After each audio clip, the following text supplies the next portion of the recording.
opinions and views expressed in the following program are those of the speakers and the host, and do not necessarily reflect those of Yoakley Scott Corporation and your sports network. Yeah, I've been closer to Jesus before, so can you help me out? Oh, can you help me out? Am I on my own? Am I on my own? But can you help me out? Am I on my own? Am I on my own? Or can you help me out? Can you help me out? I've been scared to look in my soul.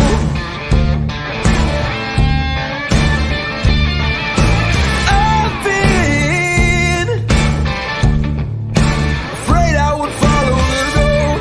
Yeah, afraid of the things I've been told.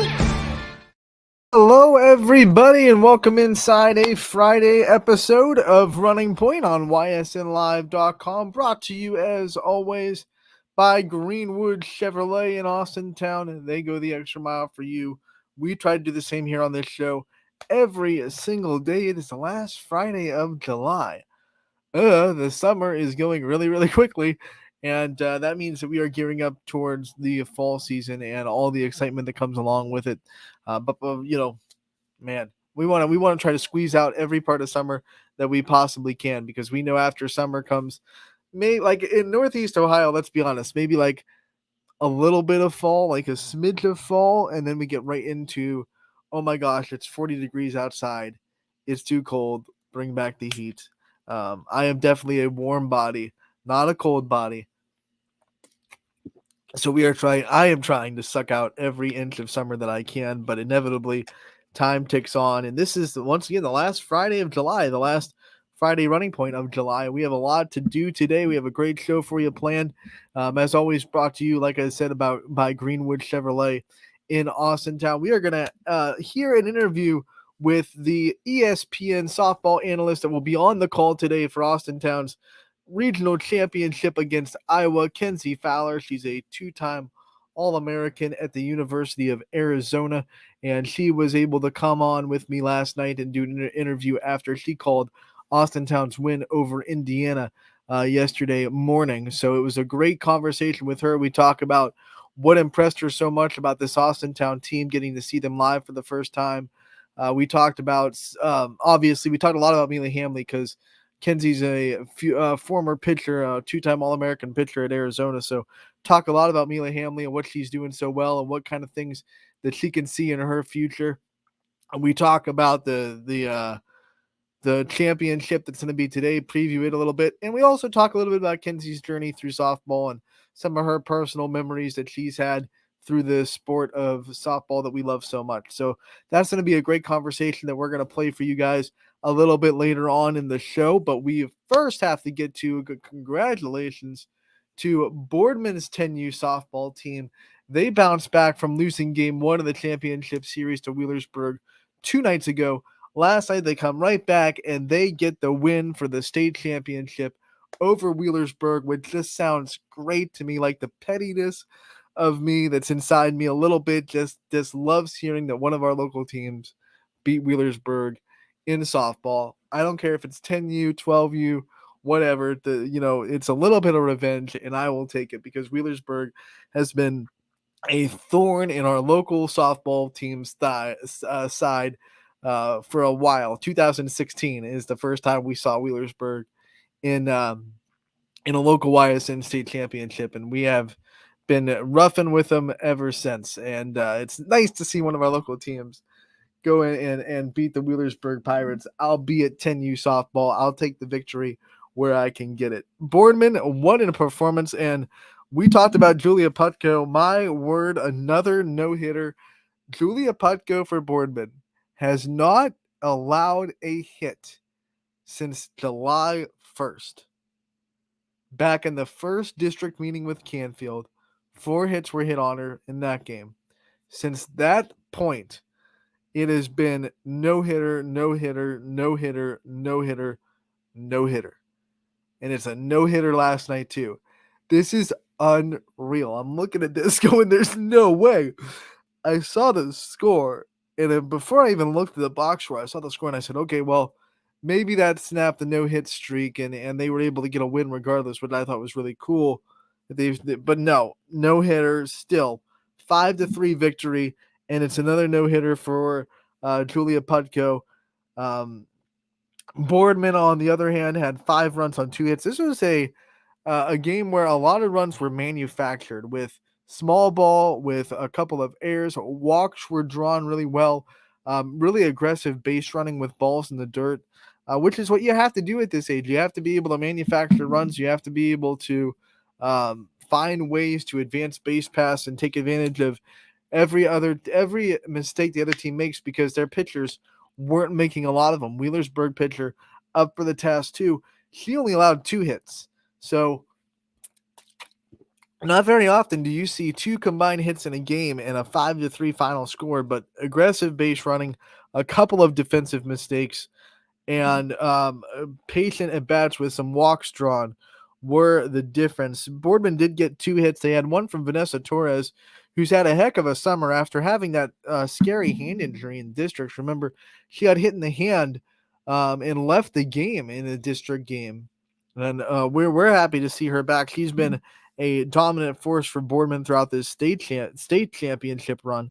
So she gets a hit in this game, 1 for 1, with a run scored and a walk drawn and an RBI. So a big day for Vanessa Torres. The second hit for Boardman came from Julia Putko. Shocker there. She's pitching well. She's hitting well. She went 1 for 1 with 2 runs scored and a walk drawn as well. Boardman as a team drew 6 walks on the day, which was key to them being able to put pressure on Wheelersburg's defense, who made 2 errors to go along with those 6 walks. And then you add that to, I'm going to go to the plays. I think there were 3 or 4 wild pitches / pass balls. They were scored pass balls in the Game Changer app, but you never know. Wild pitch, pass ball, either way, those were able to let Boardman score. After a 1-2-3 top of the first, Boardman got on the board early in the first inning, in the bottom of the inning, and it was the only RBI base hit that got them on the board first. Vanessa Torres with the single that drove in the run. It scored Julia Putko, who walked before her. That was all with 2 outs. It was the first 2 outs, and then Putko drew a walk. Vanessa Torres singled, and they scored a run on that. You'll look at the rest of the game. Wheelersburg ties it up in the next inning, top of the second.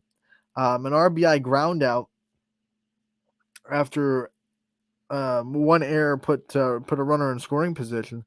And then it was staying tied for a little bit. Another rally in the bottom of the inning, another 2-out rally, I should say. 2 walks and an error brought in a Boardman run, 2-1 Boardman. And then you go into a strikeout, but a dropped strike 3, scored another run. So it's 3-1 Boardman after 2. And they kept the pressure on. They went a 1-2-3 inning on defense. And in the bottom of the third, they made it 5-1 on a wild pitch that scored Putko, and also scored, Torres scored on that. So a big momentum boost, 5-1. Wheelersburg tried to come back, made it 5-3 on an error in the fourth, but then 5th and 6th inning were clean for both teams as Putko shut the door in the top of the 6th with 3 straight strikeouts to end the game. Her final line, 6 innings pitched, no hits given up, no runs were earned for her. She struck out 17 and walked 3. So you do the math, 6 innings, 3 outs apiece. That's 18 outs that you can get. And Julia Putko struck out 17 of those 18 outs. What can you say? I'm running out of words to describe the performance that Julia Putko has had in the last, ever since Boardman's back was against the wall. It's like a switch turned on in her that said, we're just not losing, period. And they did lose 2 nights ago in game 1 of the championship series on a top of the 6-1 run that gave Wheelersburg a 2-1 lead. But that was still a no-hitter for Putko. He hasn't given up a hit, like I said, since July 1st. It's almost a month. And I bet if they kept going, if there was more softball to be played, then maybe there'd be a bigger no-hit streak. I would actually be interested to see how long she could make that streak. For those, that's 7 outings, by the way. 7 outings in those 10 games played since July 1st that Putko has been out in the circle for Boardman. So 7 straight no-hitters for Julia Putko. And Boardman actually got another no-hitter in that span from Audrey Huff in the circle as well back in, I believe, all these games are watching up, but I believe it was the second game against, or no, the first game against Canfield, second game against Canfield, excuse me, in the championship for districts. There was also a no-hitter. So Boardman has been just pitching lights out, whether it be Audrey Huff in the circle, whether it be Rylan Scriber, who pitched pretty well in one game at state where Putko was getting a break, and then obviously Julia Putko has been lights out for Boardman. So they win the state championship 5-3. Congratulations to that 10U team. They do a wonderful job in Boardman softball, especially at the youth level. We saw the 12U team have a great season, a great summer. Obviously, won state last year, went to the same regional tournament that Austintown is in now, and then went to state again this year. Fell to Austintown in that state, but still one of the premier teams in the state of Ohio in 12U. And it looks like their future is bright as ever with their 10U team dominating the district and then going out and winning a state championship as well. So I think Boardman's in pretty good shape when you think about their future of softball with the 12U kids coming up and then obviously 10U a little bit further down the line. But I think Fred Moots, I don't think he's going to retire anytime soon. Texted him last night. I said, man, you are going to have an abundance of riches in not too long. So hang on. Don't retire yet. Keep working. Keep grinding. You'll be delivered with a lot of good talent on that Boardman team in not too long. So 5-3 once again. Boardman gets the win in the 10U state championship. Congratulations to them, and congratulations to Julia Putko for an amazing state tournament performance. 0 hits in the state tournament, and just a 1 loss, which was to Wheelersburg 2 days ago. And can't wait to see what she has in her future. She is going to be on the 12U team next year. She's aging out at 10U. So we're going to have to see what she can do in the 12U circle next year. And I think that district is going to be really interesting because I believe obviously Emma Davies is aging out of 12U, so Putko will be the new ace for that 12U team. And you have Howland, who had a good district tournament this year. Austintown, obviously, is going to be right there. So you have a lot of teams in this district next year for Little League 12U that are going to be really good. You can't forget about Howland, who lost to Austintown and Boardman, but both those losses were by 1 run. I mean, they were games that could have gone either way very easily. We're talking about this Austintown team, and we'll talk about them a lot more today in the show. But we're talking about this team that's on the cusp of going to Little League World Series, and Howland in our district lost to them by 1 run in a game that was delayed. It started on a Wednesday and got picked. No, it started on a Saturday, excuse me, and they got picked up on a Wednesday. So it was delayed like 3 days. It was a 4-3 game. So you're looking at Howland's future in softball thinking, well, yeah, they're pretty dang good. I think any of those 3 teams, Boardman, Howland, and Austintown, could have gone to state, and if things went their way like they did for Austintown this year, I think any of those teams could have gone to regionals and made some noise. Austintown obviously was the one that got out of the district, got out of state, and got to the regionals and is doing all these special things. But you look at Boardman, who did beat Austintown in districts once. You look at Howland, who only lost to Boardman and Austintown, both by 1 run apiece. Both those teams looked really good despite not getting to regionals. Then Austintown obviously has a lot going for them. So there's a lot of talent in this area. I know we've been saying it for high school all year about the talent that is in the high school ranks right now in the Northeast Ohio area. But you look at the talent in the youth ranks right now, like we are going to be good in softball for a long time. For a long time, because there are players, that don't have a district team that are still coming up that are still really, really good. I mean, you look at the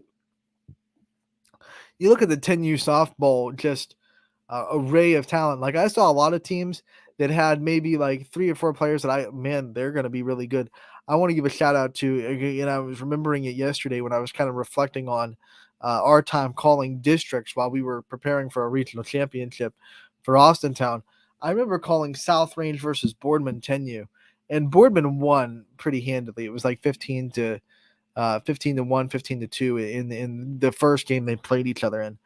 But it was a game where I saw a lot of good things out of the circle from South Range. And I know that you're saying that, like, well, 15 runs, how could you see a lot of good things? Well, you got to remember in the Little League, sometimes, you can have a defense that lets you down, or you don't have a lot of, good plays or anything like that. But she was almost every ball that was put in play was on the ground. She was really mixing her speeds well. And I talked with her after the game. I said, everything that you're doing is right. Like, you have to trust the process. These little kids have to remember the trust the process when things aren't going well. Like, you were getting your pitches, you were hitting your spots, you were mixing speeds, you kept this lineup off balance. They were rolling ground balls, things like that you see in a 10U softball player remind you of how good these kids are going to be in 4 or 5 years, how good they are now, how good they're going to be. And like I said, and I can't say it enough, we are going to be very good in softball for a very long time. Buckle up, Northeast Ohio softball fans. We're not done yet. We're not nearly done yet. I know you see a lot of people getting ready to graduate this season. Maybe it's the last ride for a lot of these really good softball players, but there's some really good softball coming right up behind them. We're going to be a very good softball community for a long time. I expect state championships to come in droves in the next 5, 6, 7 years. And I can't wait for it. As a softball fan, as a softball junkie, I can't wait for it. But we are here today to be excited for Austintown 12U softball. They are playing in the regional championship against Iowa today. This is a team that they lost to in the first game of the tournament back on Sunday in 9 innings, and it was 8-3, but it was scoreless through 7, and it was 2-2 through 8. So that 9th inning was the one that the dams kind of broke for Austintown. But that's also when the ghost runner goes on second and you're starting the inning with a runner on second with nobody out. Things get harder if you go deep into extra innings. And Mila Hamley was at 150 plus pitches. So I'm very interested to see this game. Very evenly matched. Both pitchers are very good. Hannah Haxley for Iowa is a strong pitcher. You look at her frame and you're like, geez, skin looks like she's already in high school. She's big. She's built. She's got a powerful bat. That's going to be fun to watch those two match up and go toe-to-toe, because there was almost no way to tell them apart in the first game. They were both scoreless in the normal softball through 7. So the only runs they gave up are when you put the runner on second with nobody out. Those were the only times either of these pitchers gave up a run. When they had a clean inning and a clean base pass, they weren't giving up anything. It was a combined 4 hits, 2 apiece, through 7 innings pitched for both those players. So both of them are going to be kind of fresh, and both of them are going to be coming on with a lot on the line today at 3 o'clock on ESPN Plus. Going to be on the call, ESPN Plus, is Kenzie Fowler. She is an ESPN analyst for softball that's called a lot of the big softball games on ESPN. Also works for the Pac-12 network, calling games out there on the West Coast for the Pac-12. She has called games at Oklahoma City. She has called games with Team USA being played. And now she is lending her voice to the Central region in Little League softball, where she will be the color analyst for this championship game between Iowa and Austintown. She was also on the call yesterday for Austintown's win over Indiana. And a great commentator. ESPN sent one of their best voices to Indiana to call this game, and I had the chance to catch up with her. She was gracious enough to give me a little bit of her time last night after her call of Austintown's win over Indiana to talk about what she saw from Austintown, what she expects from this game against Iowa, and a little bit of her own softball journey as well. It was a great conversation. We're going to play it for you here on Running Point, so enjoy this conversation with Kenzie Fowler, the ESPN analyst that'll be on the call today at 3 o'clock on ESPN Plus for Austintown versus Iowa in the Central Region Championship. Anthony Hartwig here, YSN. We have a very special guest with us today. It is Kenzie Fowler, the voice of color commentary in the Little League Regional in the Central Region that our good friends Austintown 12U are playing in the championship game of tomorrow. Kenzie, thanks you so much for coming on and talking with us about this whole tournament and what you saw out of Austintown today and what we expect out of tomorrow too. Look, they're well, first of all, thanks for having me. But I mean, I've been so impressed watching them throughout this entire tournament. They've had their backs against the walls. They've had by far the hardest path to get to the champ game. And, you know, it's just one of those things where you kind of get on a roll and nothing's going to stop you. And you can tell they're very comfortable in that elimination situation. But, you know, it is championship time. So they've got all those elimination games behind them, and they've done very well, and they've got a rematch on deck. We've been talking about Mila Hamley all summer and what she's been doing through district, through state. Now we see her in the region. You got the chance to see her live today for Austintown. What, from your perspective, makes her so special and makes her able to go out and dominate the way she is so far in this whole tournament? Well, just, you know, analyzing her as a pitcher, and she's so young, but she's got all the tools. Her mechanics are very sound. She has long levers. That's something that you can't teach. And, you know, pitchers come in all shapes and sizes. We know this, but I will tell you, it certainly does not hurt to have long arms. And she has good velocity behind her. So I am going to keep my eye on her for the next couple of years, because I feel like if she develops a couple of pitches and she, you know, keeps her foot on the gas, no pun intended, and keeps developing that velocity, she could definitely be something special. She's known for being very stoic, and you watch her and she almost never cracks a smile for the whole game, whether she's getting a strikeout or if she's in a tough situation, same facial expression. How much does that help a young pitcher to not, you know, ride the emotional roller coaster that softball can bring you? I think it helps a ton, especially the situation that they've been in the elimination game. You know, you could lose your first game and kind of hang your head, and you know, everyone's going to be always looking to the pitcher. And so that's something you learn at a very early age, is that all eyes are on you. And, you know, every pitcher can kind of act a little bit different, but she's definitely got that stoic game face about her. And I think it's done her team very well with how many games they've had to fight out of the losers bracket. You said it, you know, they're done with the elimination games. This is a winner take all championship. What's that going to do, do you think, from the other side? Just talking about Iowa real quick. They haven't had to play for their lives yet. They've been playing just to stay in the winners bracket. Now it's you win or you lose and you go home. Does that give Austintown a little bit of an advantage of being playing in these elimination games for the last week? You know, it's interesting because that's always the question in sport, right? Like, do you want to have the play-in game in March Madness? You can kind of like get your feet wet, or do you want to rest your star players? And I think you kind of look at it both ways. You know, you look at Iowa, and they did have the day off. They get to rest their pitcher, rest their ace, and you know, they haven't played as many games as Ohio at all. I think has almost doubled the amount of games that Iowa has played. So, but also at the same time, if you're Iowa, you're like, or if you're Ohio, excuse me, I feel like I'm going to mix those two up a couple of times tomorrow. That's like Iowa, Ohio. I feel like they kind of like where they're at, and they like, you know, continuing to play every single day and keep the momentum going. When you've got a good thing rolling, you know, don't change it. But it is going to be a lot up to how much Hamley has left in the tank, because that's just a lot of games to pitch in a week.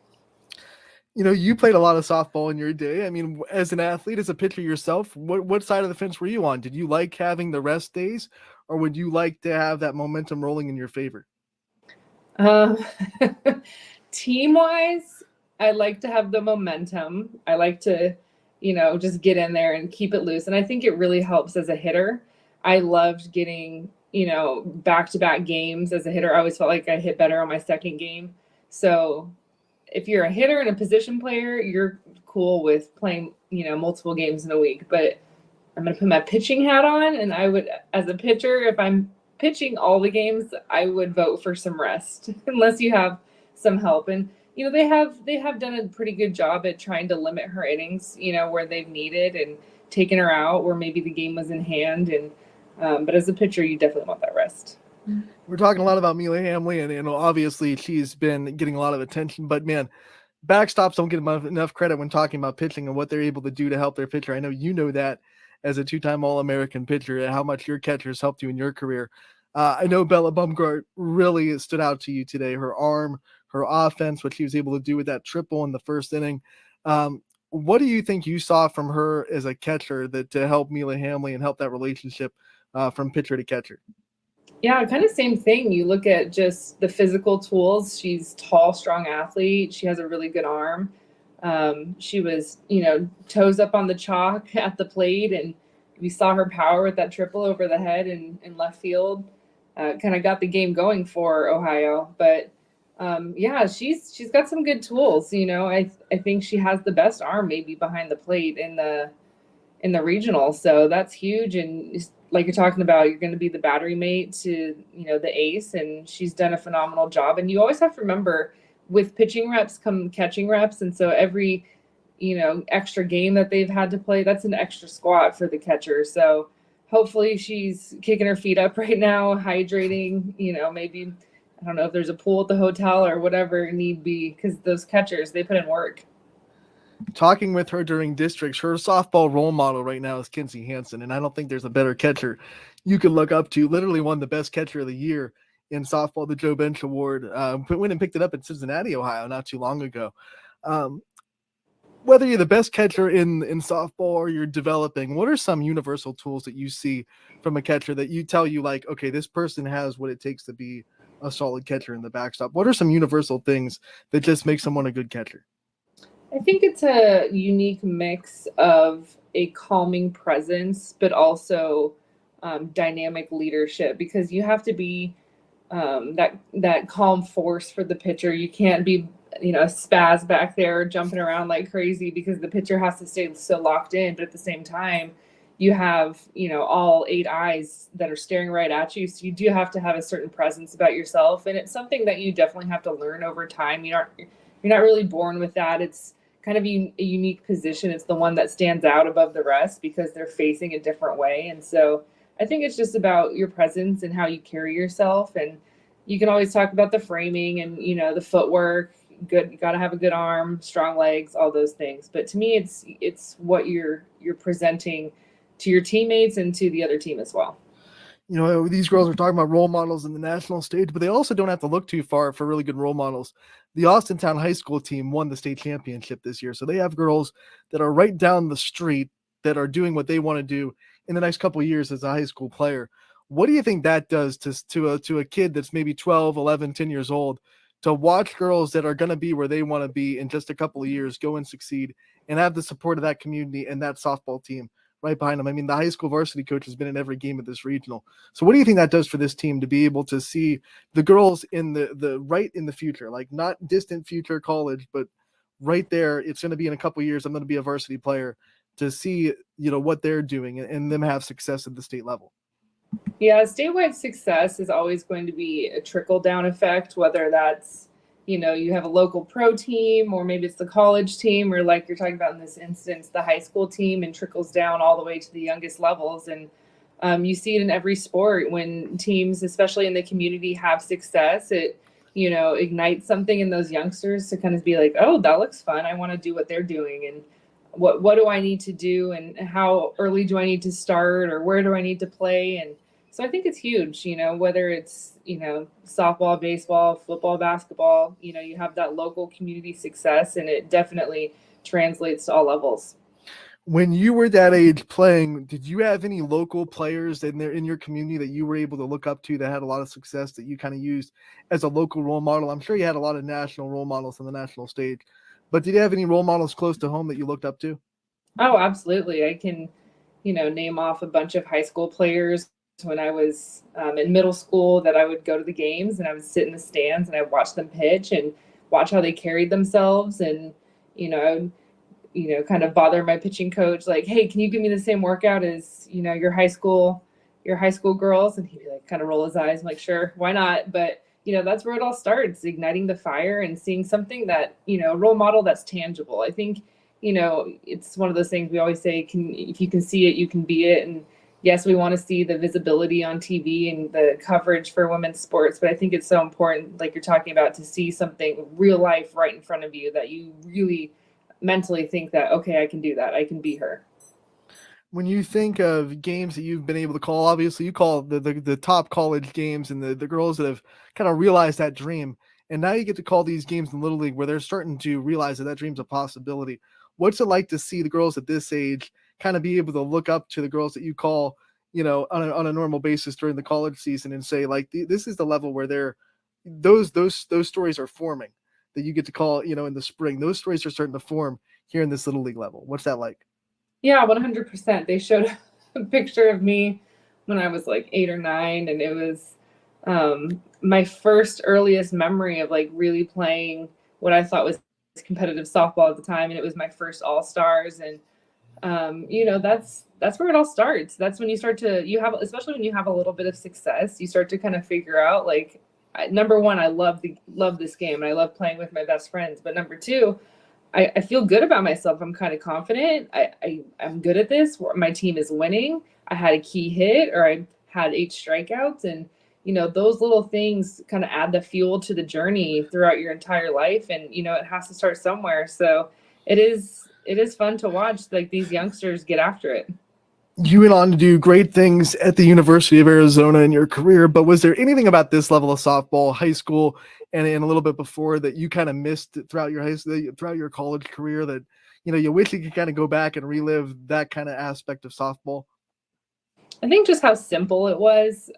There was, not a whole lot going on in the noggin when I was younger. It was just, hey, let's go out here and ball out. And it's softball time. Let's get after it. You get older, your head starts to get filled with things, for good and for bad. You get, more knowledgeable about the game, but then also you can sometimes let the noise, get in your head a little bit. But when you're young like this, it's so simple, and the game is so pure. And I do, envy these girls a little bit, because I'm like, dang, I do miss those days.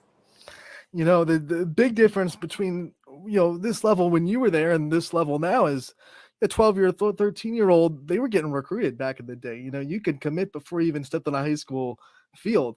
Now you see them a lot more loose, and they're not worried about where they're going to college at 13 years old. From a perspective of a fan, from a perspective of someone that gets to call all these games, what has that done for the youth level of softball to see these girls a little bit more loose and a little bit more back to the joys and the roots of this game?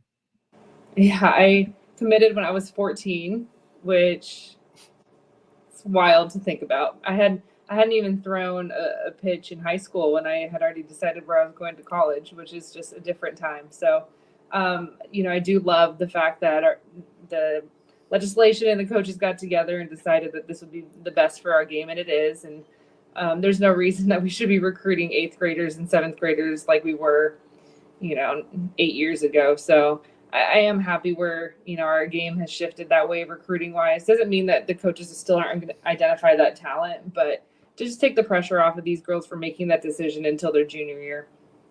These Little League girls get asked some really funny questions for the content of ESPN and the broadcast.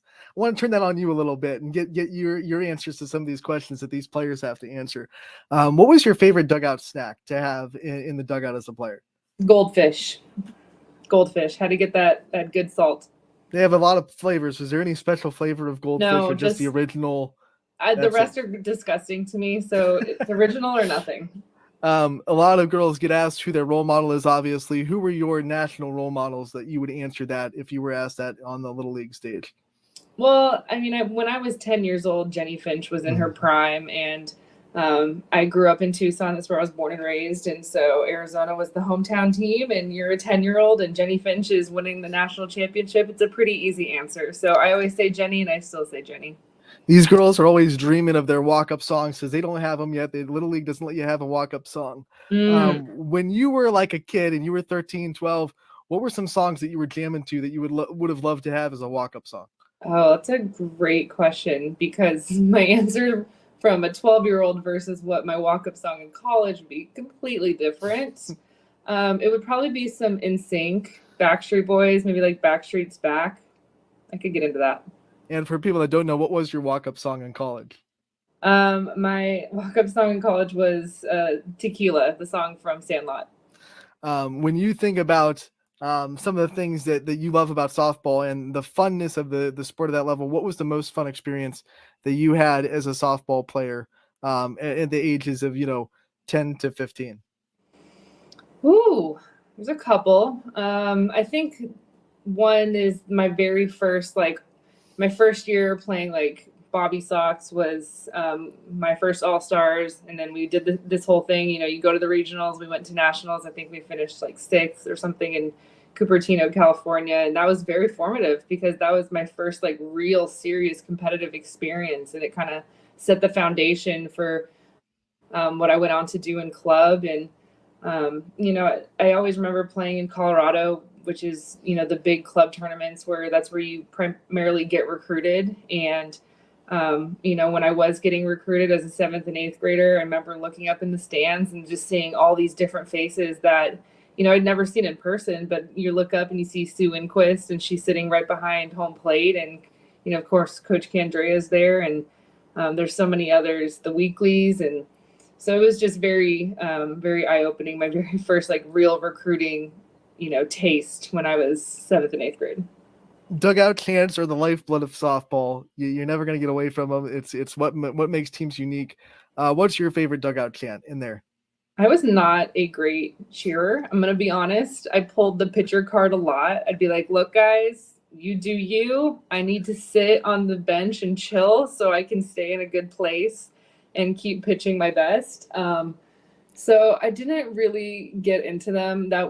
My sister was really into them, and my team was always into them, but I was not great. I was not one with the cheers. Were there any that okay, you weren't participating, but like you caught yourself, tapping your foot along too, like, okay, this is sketchy. There's some bad ones that I really remember that like we would definitely get canceled. You could not be able to always remember the bad ones, right? Right. And so there were like, you do like a parody of a song, and I like think about what the words were, and I'm like, what were we cheering when we were 9 years old? So I don't know, anything that had like a song melody to it. I always like just like the quick ones, like just very, very quickly after like you get a hit, you have a cheer right for that, not the long ones that drag out throughout the entire inning, but just you want to have a cheer for like every moment. And I like that. We'll take this interview first full circle before we let you go. Tomorrow, obviously, the championship game is at 3. You haven't had the chance to see Iowa live yet, but I'm sure you watched them a lot on tape, and obviously you saw Ohio today. What do you think are going to be some key factors in who's going to take away this regional championship tomorrow? Oh, gosh.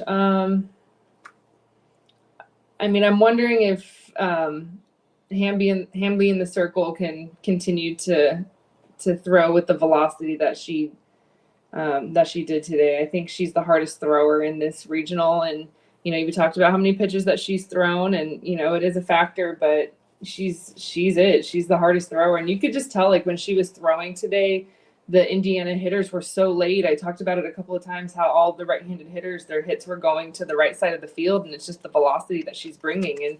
And strategically, she throws a lot inside to the right-handed hitters, because if you have the velocity, that's what's going to be harder for hitters to catch up to. And you could tell their defense was shifted for it. So I just want to see if her velocity's there.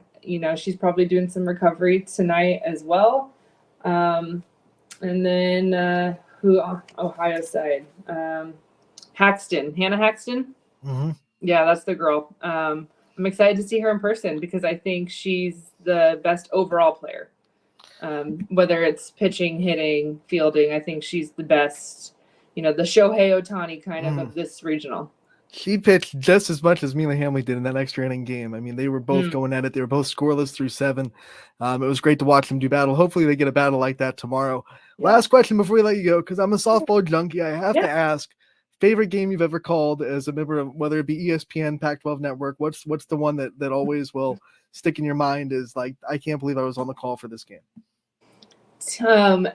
Team USA, this was in 2020, and this was in February. So this was right before COVID hit. Team USA was doing a tour of the college, campuses, and they were doing like a scrimmage or an exhibition, if you will. And I got to call that when they played Arizona, and it was a sold out crowd. I hadn't seen Hillenbrand pack that much in a long time. And Team USA won 3-2, and it was a close game. Jesse Harper hit a pair of home runs. We saw Kat Osterman pitch. Monica Abbott came in and closed it.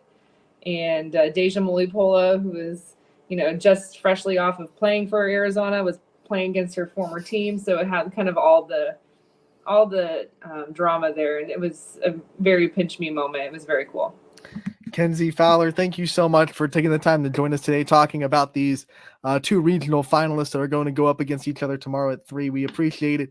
We appreciate your coverage of softball and bringing it to the masses, and we can't wait to talk to you again real soon. Thank you so much for having me. Kenzie Fowler from ESPN and the voice of the Central Region today, Central Regional Championship. Today you can hear her on the call at 3 o'clock for Austintown versus Iowa.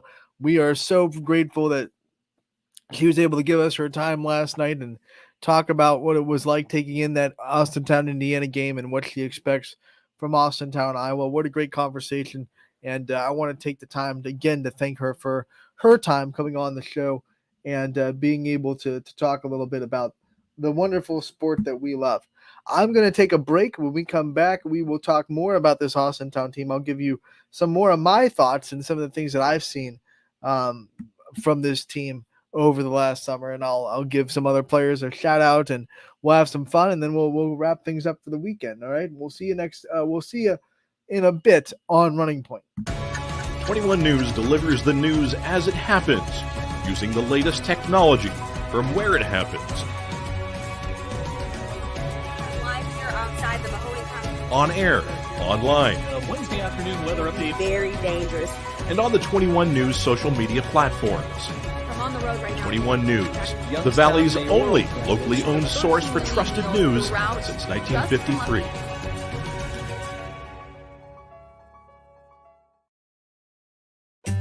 As fine as the eye can see, the finest hardwoods from the finest trees.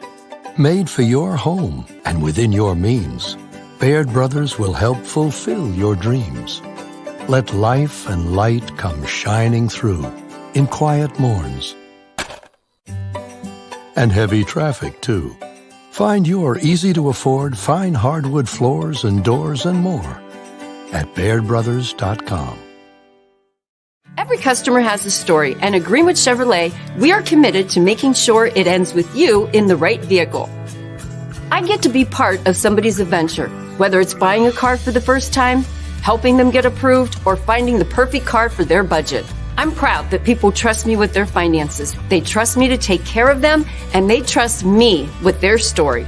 I'm Tracy, and I'm ready to go the extra mile for you, only at Greenwood Chevrolet.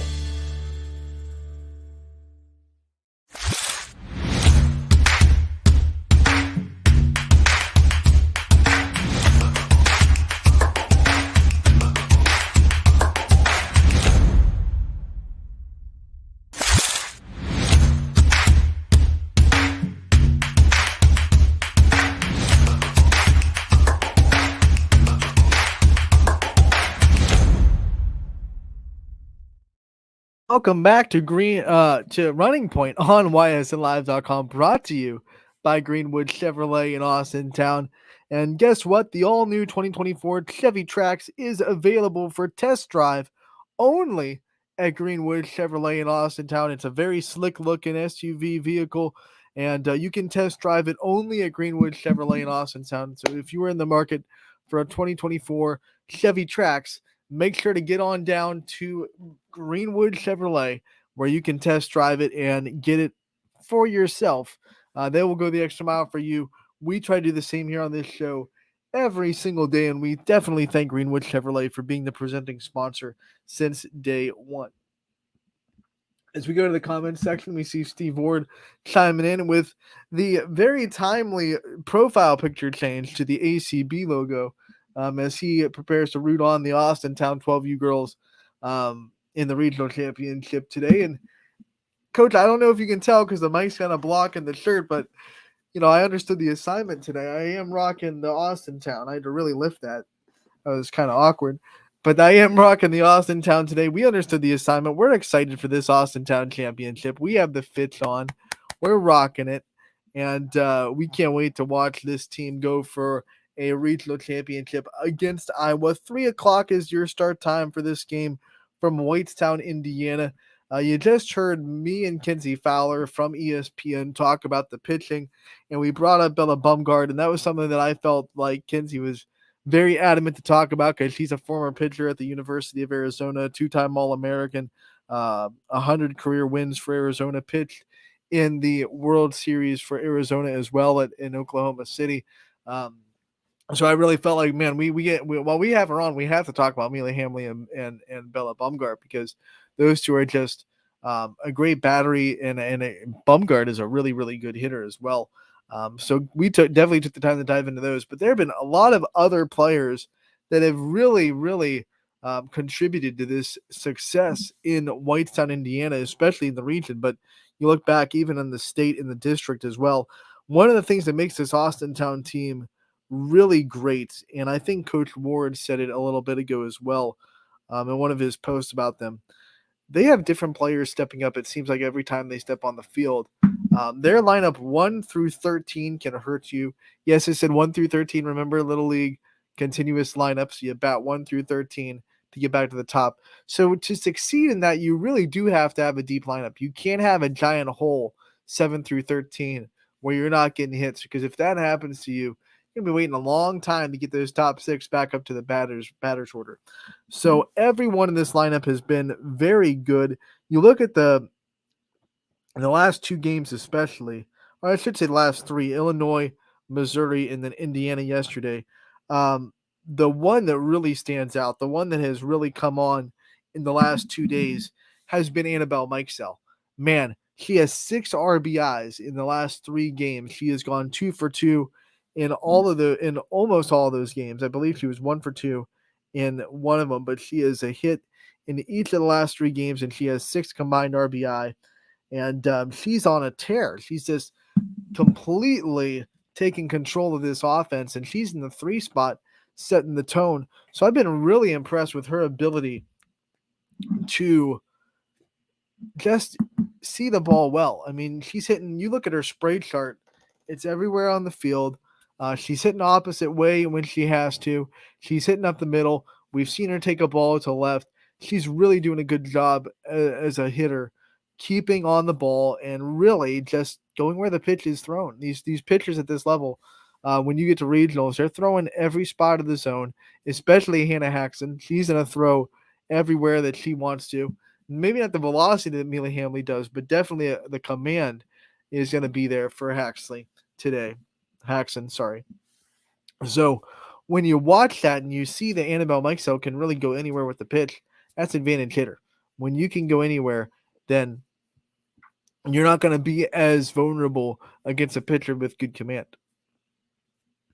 Because a lot of pitchers will say, okay, you struggle with this part of the zone, so I'm going to hammer this part of the zone. But in this regional tournament, Annabelle Mikesell has not struggled with any part of the strike zone. She's been able to hit pitches where they're pitched.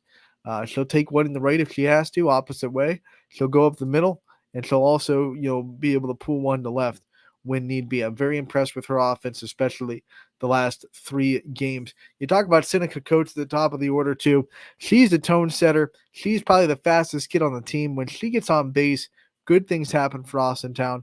And after a kind of a quiet first half of the regional, she has really caught fire the last couple of games. She's starting to get on base more and more. That bodes well for Austintown as well.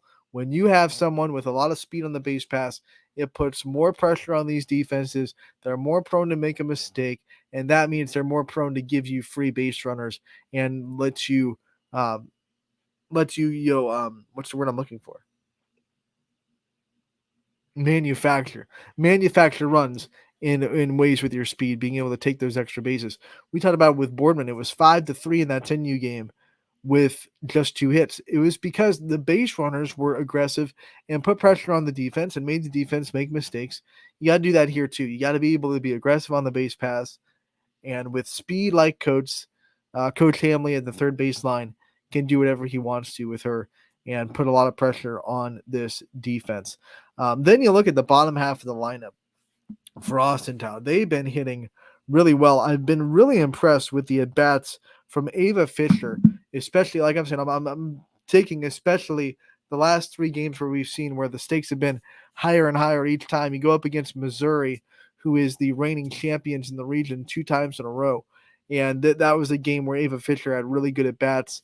Ava Fisher had really good at-bats yesterday as well. She's starting to see the ball pretty well. You can see the potential in her as a hitter. I really like what I'm seeing from Ava Fisher. She hits down towards the second half.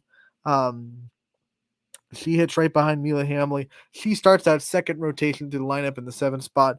And then you go down a little bit, and Tori Greathouse, 1 for 3 against Illinois in the first game yesterday. And then against Missouri in that 10-1 win for Austintown. Tori Greathouse did draw a walk, got on base.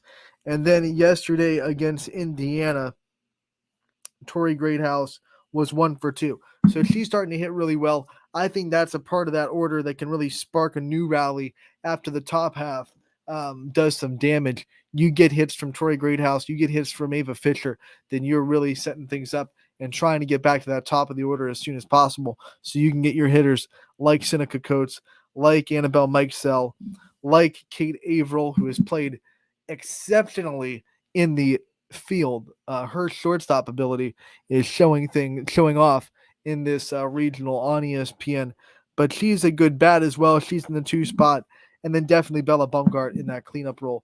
If you can do some damage in that second half, and that's going to be one of the keys for me today, watching this game against Iowa. What can the hitters after Mila Hamley in the 6th spot, 7 through 13, what can those hitters do to start rallies and set up the top half of this order?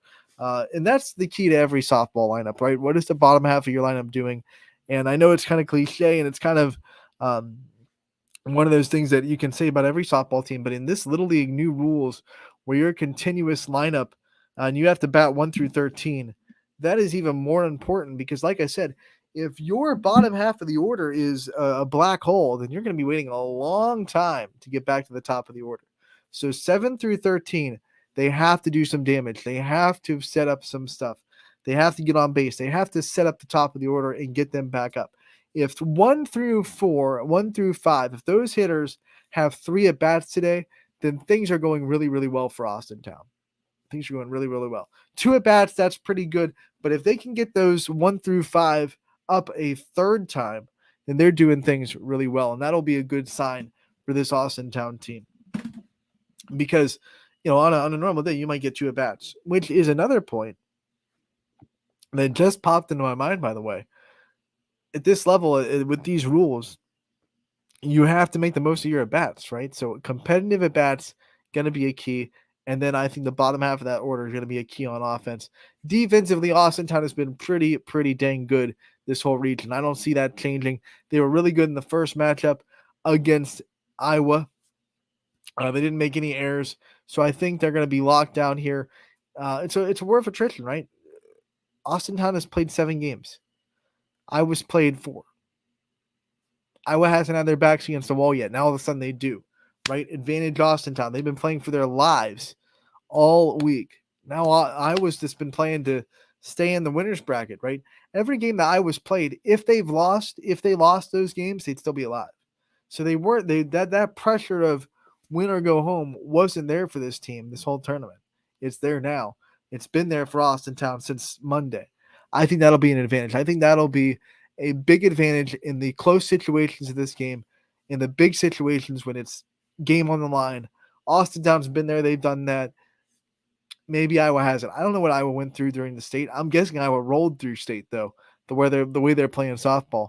I don't think there's anyone in the state of Iowa that really challenged this team. I would be shocked, especially in district. Not like Austintown, who had probably the best district in the state. It's fighting with them, and they had to actually battle out of the elimination bracket in the district. If you remember, they lost to Boardman in their second game in district. Had to go beat Howland and then beat Boardman just to get to a if necessary game, which never happened. Both teams went to state, but they did have to fight out of the elimination bracket. So we will see if that experience will help Austintown muster through and get a regional championship today. Winner goes to the Little League World Series next week in Greenville, North Carolina. I'm stoked. I hope you guys are stoked too. 3 o'clock ESPN Plus is where you can find it. That's going to wrap up this episode of Running Point. Do want to take the time again to thank Kenzie Fowler, the analyst who will be on the call today for ESPN. Does a wonderful job throughout the softball season. You can hear her in the college softball coverage that ESPN does all the time. She will be on the call on ESPN Plus. And those spam links popping up in our comments. But she will be on the call, and make sure to tune in. ESPN Plus, 3 o'clock is where you can see it. Austintown versus Iowa. Winner goes to the Little League World Series. It's part of a 12-hour day of softball today. Started back at 11 a.m., and it will go all the way into the night with all the regional championships in the country being covered by ESPN. They have put their flag on softball and said, we are going to pour everything we have into softball, whether it be the college world, where they have covered over 1,000 college games this season, and now the Little League World Series. Every regional game from every region has been on a ESPN network, and now every regional championship will be on ESPN Plus. Every World Series game will be on ESPN network, and then of course the championship game, for the first time ever, Little League World Series softball championship will be on network television on ABC. It's a big moment for the sport.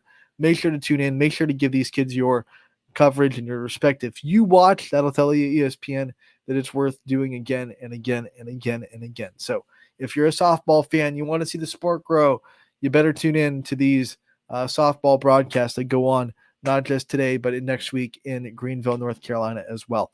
I'm Anthony Hartwig. Thank you so much for tuning in today, and we will see you all next week on Monday. Hopefully, we'll have a regional champion to talk about, and we can talk more about this Austintown softball team as they get ready for a Little League World Series.